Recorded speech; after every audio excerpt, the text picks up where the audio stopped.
Salut les lecteurs, bienvenue dans ma première vidéo d'avis littéraire. Aujourd'hui, on va parler du manga Phantom Buster. Aujourd'hui, j'ai décidé de parler de Phantom Buster parce que c'est une nouveauté. Le livre est sorti il y a à peu près une semaine, mais aussi parce que c'est une lecture qui m'a plu. Phantom Busters est donc le premier tome d'une série.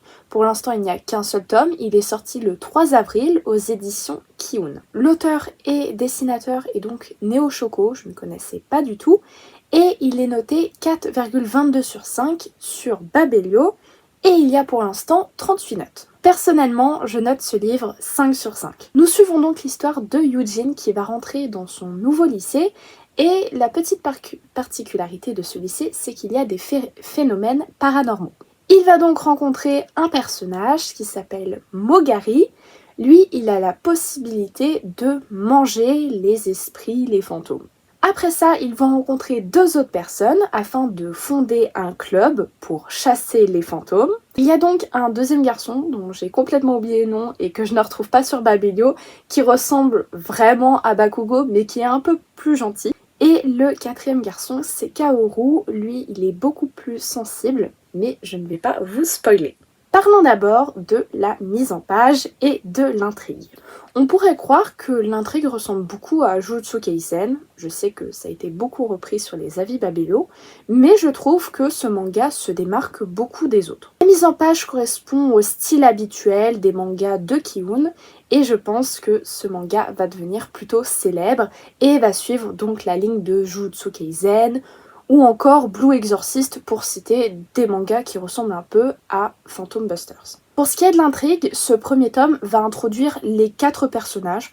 Moi, ça me convient tout à fait de connaître tous ces personnages en un seul tome. Et j'ai hâte de savoir ce qui va se passer dans les prochains tomes. Parlons maintenant des personnages. Donc comme je l'ai dit, il y a 4 personnages. J'ai encore un peu de mal à retenir leur nom. J'ai retenu Eugene, c'est tout. Je pense que ça va se faire au fur et à mesure de la lecture de la série. Mais sinon, même si je ne connais pas encore vraiment leur prénom, je me suis plutôt attachée à ce personnage. À part le dernier, étant donné que vraiment c'était à la fin du manga qu'on a découvert ce personnage, j'ai pas eu encore assez de temps pour m'adapter à celui-ci, qui est plutôt différent des 3 autres. Le manga fait environ 200 pages, ce qui correspond au nombre de pages habituelles. J'aimerais souligner le fait que c'est un manga plutôt drôle. Alors certes, il y a les esprits, le fait qu'ils mangent des esprits.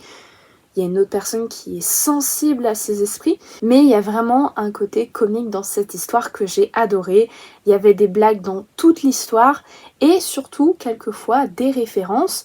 Par exemple à 5 cm par seconde, il y a une petite référence au début, mais aussi au manga de basket Slam Dunk. Phantom Busters est donc un manga que je vous recommande complètement. Il fait beaucoup de bruit en ce moment et je comprends vraiment pourquoi. C'est la fin de cette vidéo, merci de m'avoir écouté.